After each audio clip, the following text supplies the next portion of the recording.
지난 목요일 30일은 예수님의 승천일이었습니다. 예수님은 빌라도에 의해서 사형 선고를 받으셨죠. 그리고 골고다 언덕에서 십자가에 못 박혀서 돌아가셨습니다. 십자가에 못 박히셨고 옆구리에 창에 찔려 죽음을 확인받으셨죠. 그런 후에 아리마대 사람 요셉에게 의해서 빌라도에게 아리마대 요셉이 빌라도를 찾아가서 예수님의 장사를 지낼 수 있도록 시신을 요구합니다. 그리고 빌라도는 아리마대 요셉에게 그 시신을 내어주죠. 장례를 치르게 해주었습니다. 그런데 대제사장들과 바리새인들이 이 무덤을 지켜달라고 요청을 합니다. 그래서 빌라도는 군인들로 무덤을 지키게 했습니다. 왜 그렇게 했을까요? 누가 제자들이죠. 누가 제자들이 예수님의 시신을 빼돌려서 사흘 만에 살아났다라고 거짓말할 수도 있고, 또 정말로 예수가 살아나는 것도 막기 위해서죠. 사흘 만에 살아났다라고 시체를 훔쳐내고 소문낼 것을 이 사람들은 두려워했습니다. 이 내용이 마태복음 27장 62절에서 66절 사이에 기록이 되어 있죠. 예수님은 죽음으로 제자들과 헤어지셨습니다.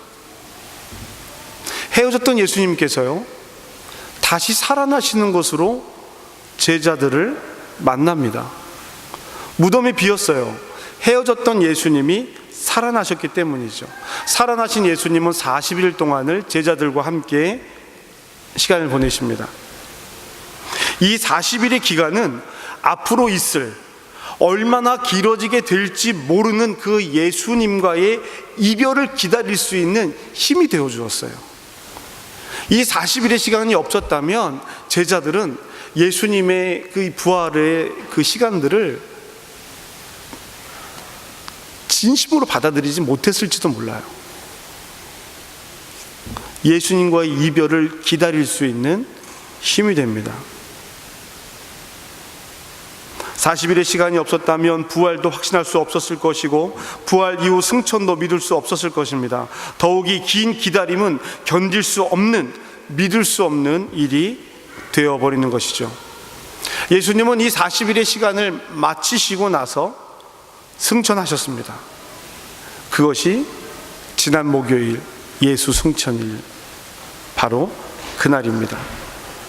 그리고 열흘 후 오순절, 성령께서 오십니다. 이것이 우리가 다음 주 드려질 예배예요. 오늘은 예수의 승천을 기념하는 날이며 성령의 오심을 기다리는 날입니다. 승천을 기념한다라는 것은요, 이제 이 땅에 예수님께서 더 이상 함께하지 않는다라는 예수님의 부재를 인정하는 것입니다. 예수님의 부재를 인정하는 것은 이제 성령께서 오십니다, 예수님께서 약속하셨던 그 성령이 오실 것입니다 라고 기다리는 시간이에요. 어떻게 보면 요 한 주간의 시간이 이 제자들에게나 오늘 우리들에게나 가장 두렵고 긴 시간이 될지도 모릅니다. 그런 의미에서 오늘 본문은 큰 의미가 있습니다. 예수님은 요한복음 14장, 15장, 16장에서 자신을 다시 한번 설명하십니다. 자신을 다시 한번 설명하세요. 그리고 자신을 설명하시면서 성령님에 대해서 다시 말씀하십니다. 예수님은 이 부분에서 자신과 제자들의 관계에 대해서 매우 중요하게 말씀하세요. 매우 중요하게 말씀하십니다. 나는 길이요 진리요 생명이니 나를 말미암지 않고는 아버지께로 갈 자가 없다. 그리고 아버지 하나님과의 관계를 말씀하십니다. 나의 계명을 지키는 자라야 나를 사랑하는 자니, 나를 사랑하는 자는 내 아버지께 사랑을 받을 것이요 나도 그를 사랑하여 그에게 나를 나타내겠다라고 말씀하십니다. 그리고 나는 포도나무고 아버지는 농부라고 또 말씀을 하세요. 그리고 그 사이를 연결하는 보혜사 성령에 대해서 말씀하십니다. 하나님과 예수님과의 관계, 예수님과 제자들과의 관계, 예수로 인한 하나님과 제자들의 관계, 그리고 그 사이를 연결하는 그 사이에 계신 성령님에 대해서 14장, 15장, 16장에 걸쳐서 이야기를 하세요. 오늘 본문 요한복음 17장은 예수님께서 제자들에게 앞서 제가 드릴 말씀 있잖아요. 이 말씀들을 다 말씀하시고 나서, 제자들에게 이 관계에 대해서 다 말씀하시고 나서 눈을 들어 하늘을 우러러 이르신 말씀입니다. 눈을 들어 하늘을 우러러 이르신 말씀, 뭐가 되는 거죠? 이게 기도예요. 기도입니다. 즉 예수님께서는요, 이제 제자들에게 하실 말씀을 다 하셨어요. 너와 나는 이런 관계야. 나와 하나님은 이런 관계야. 나로 말미암아 하나님과 너희의 관계가 이렇게 이어질 거야. 그 사이는 성령님이 계시는 거야. 다 말씀하셨어요. 그리고 말씀하시고 나서 하늘에 계신 하나님께 이제 기도합니다. 제자들에게 말씀하셨잖아요. 하나님께 말씀드리는 거예요. 이 기도는 크게 두 가지 내용을 담고 있습니다. 첫 번째는요, 제자들을 위한 기도입니다. 제자들을 위한 기도. 그 내용이 오늘 우리가 읽은 본문 말씀이에요. 그리고 두 번째는 모든 믿는 사람들에 대한 기도입니다. 20절부터 26절까지 기록되어져 있는 내용이 모든 사람들, 이 사람들뿐만 아니라로 시작하는 모든 사람들에 대한 기도입니다. 이 기도의 내용 중에서 중요하게 강조되는 것은요, 하나님과 예수님과의 관계, 예수님과 제자들의 관계, 그 관계 안에 하나님과 제자들의 관계를 위한 기도입니다. 앞서 말씀드린 14장, 15장, 16장에서 제자들에게 하셨던 말씀을 이제 하나님 앞에 그 내용을 가지고 다시 기도하는 내용이 오늘 17장의 말씀이에요. 이제 하나님께, 하나님, 아버지, 내 아버지, 제자들과 나는 이런 관계입니다. 그러니 아버지께서도 우리 제자들을 이렇게 바라봐 주셔야 합니다 라고 말씀을 드리고 있는 겁니다. 제자들에게는 나의 말을 잘 듣고 그 말을 잘 지켜야 하나님과의 관계가 있는 거라고 말씀하셨죠. 하나님께는 내가 제자들에게 아버지의 말을 잘 전했습니다. 아버지 말을 잘 전했습니다. 잘 가르쳤습니다. 잘할 거예요. 잘할 겁니다. 그러니까 아버지, 그들을 위해 기도합니다. 나를 도와주셔서 이만큼 할 수 있었던 것처럼 내 제자들을 도와주세요. 아버지와 내가 하나인 것처럼 그들도 서로 하나가 되게 해주시고, 아버지의 말을 듣는 그들이 이제 세상의 미움을 받을 겁니다.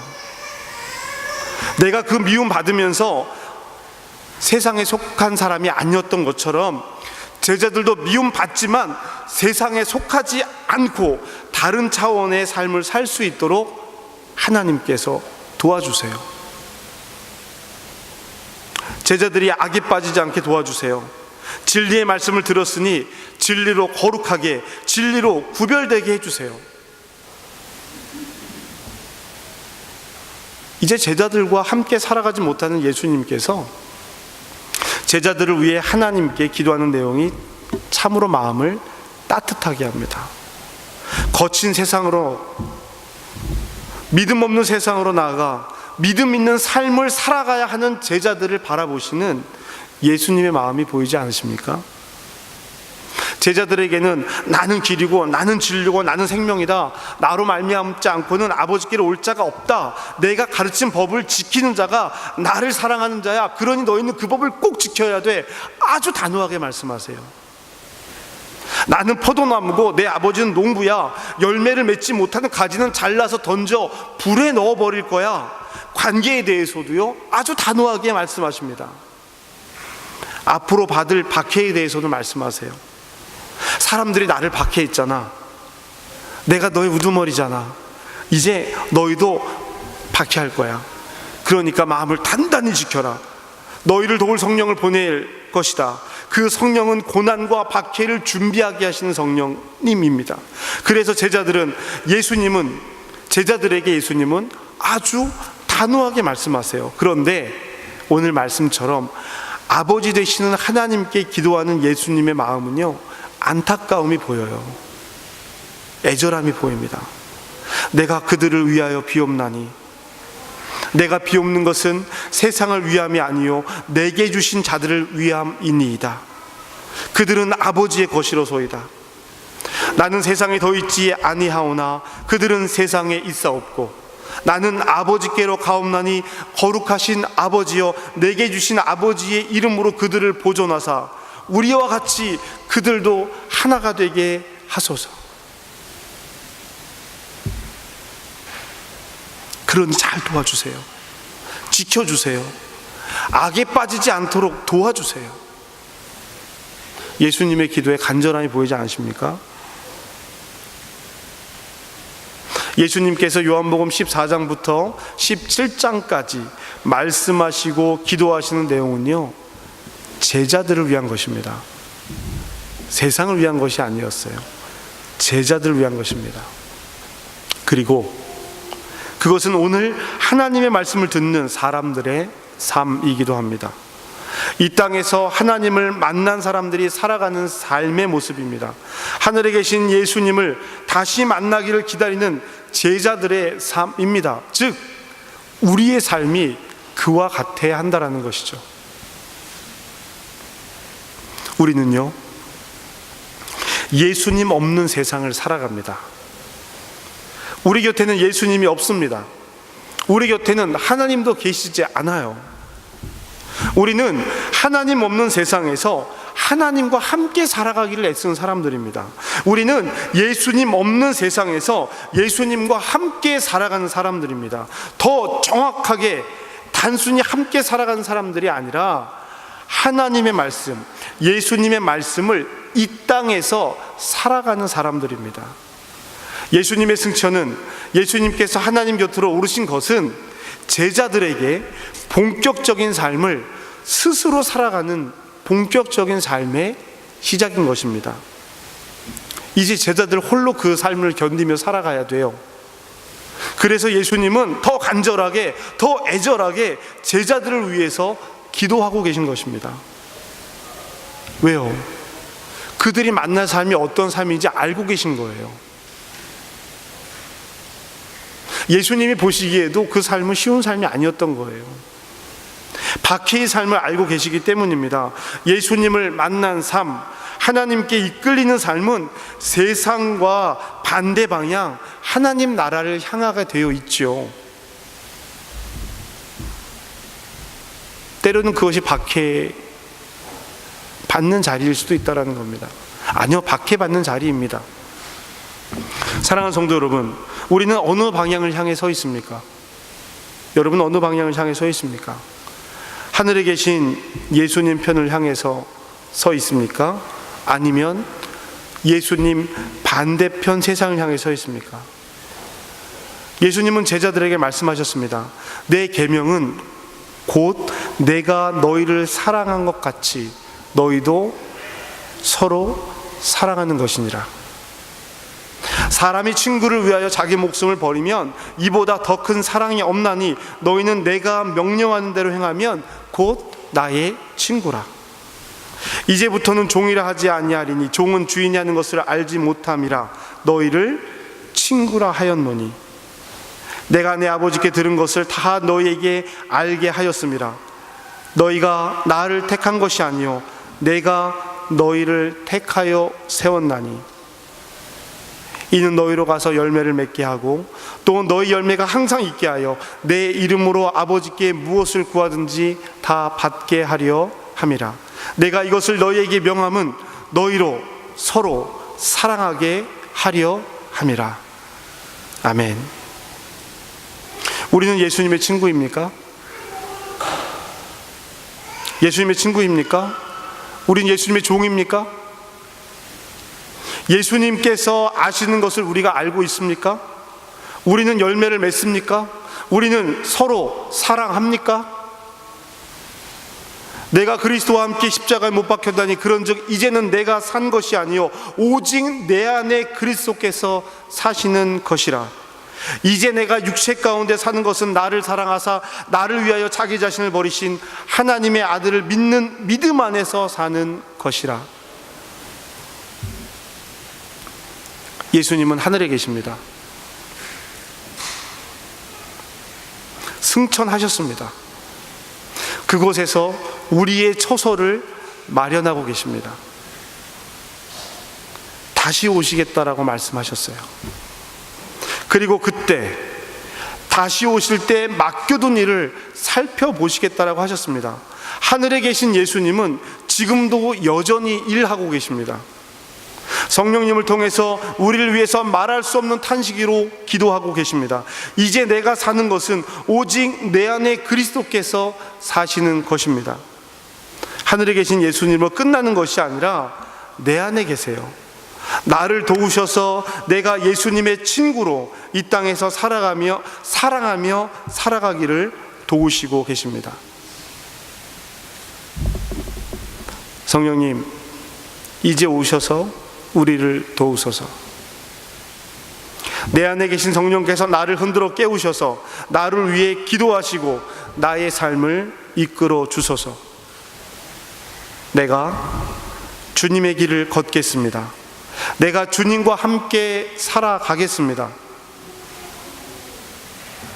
믿음의 고백으로 이 결단을 하시는 저와 여러분의 삶이 되시기를 주님의 이름으로 축복합니다. 기도하시겠습니다.